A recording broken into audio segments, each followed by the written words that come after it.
Hello hi అండి, అందరికీ నమస్తే. నేను మొన్న చెప్పాను కదా మీకు, బెంగళూరులో ఒక చిన్న ఫెస్టివల్ జరుగుతుందనేసి. అది ఈరోజే అనమాట. నైట్ 12 o'clockకి పోతురాజుని తీసుకొచ్చి వాళ్ళు ఇంట్లో కూర్చోబెట్టి పూజలు చేస్తారనమాట. పూజ చేసి మళ్ళీ స్వామివారిని పంపించేస్తారు. అయితే వీళ్ళు 9 days ద్రౌపది అమ్మవారికి పూజ చేస్తారనమాట. పూజ చేసి రోజు మార్నింగ్ నుంచి ఈవినింగ్ దాకా ఫాస్టింగ్ ఉంటారు.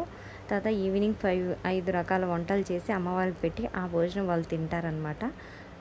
ఈ ఫాస్టింగ్ చేసేంత ఎవ్వరి ఇంటికి వాళ్ళు రారు, వాళ్ళ ఇంటికి మనం వెళ్ళకూడదు అనమాట. ఈ రోజు మాత్రం వాళ్ళ ఇంటికి వెళ్ళొచ్చు. నైట్ 12 o'clockకి పూజ స్టార్ట్ అవుతుంది. స్వామివారిని తీసుకొస్తారనమాట. తీసుకొచ్చి ఎవ్వరు అసలు అడ్డు ఉండకూడదు ఎవ్వరు, కానీ స్వామివారికి అంత భక్తి శ్రద్ధ.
మీరు చూశారు కదా, అక్కడ ప్రతి ఒక్కరి ఇంటికి వెళ్ళి వాళ్ళు స్వామివారిని ఇంట్లో కూర్చోబెట్టి టెంకాయ, వాళ్ళు చేసిన ప్రసాదాలు, పసుపు, కుంకుమ, పూలు అన్నీ ఆ పోతురాజుకి వేసి ఆ తర్వాత దండం పెట్టుకొని వాళ్ళు బయటికి వచ్చేస్తారనమాట.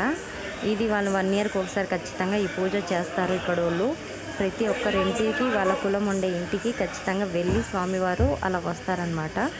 తర్వాత వాళ్ళ ఇంట్లో పూజ అయిపోయినాక ఈ విధంగా ప్రసాదాలు పంచుతారు. ఏదో ఒకటి పలావన్నం కానీ, కేసరి కానీ, జ్యూస్ కానీ, ఇలా వెరైటీగా ఈ వీధి అంతా అలాగే చేస్తారనమాట.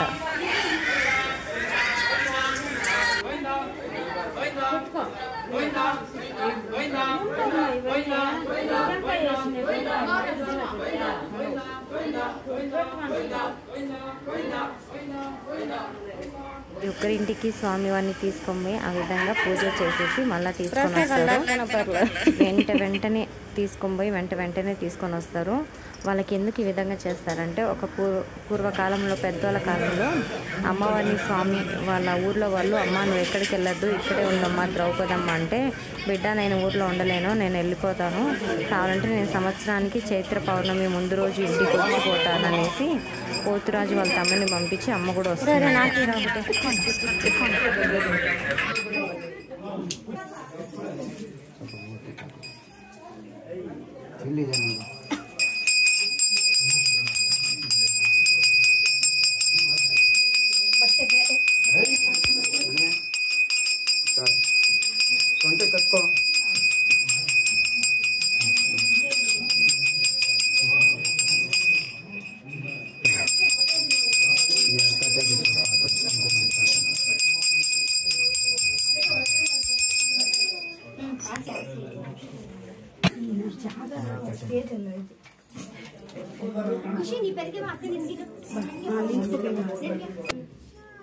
గోవిందా గోవిందా గోవిందా గోవిందా గోవిందా గోవిందా గోవిందా గోవిందా గోవిందా గోవిందా గోవిందా గోవిందా గోవిందా గోవిందా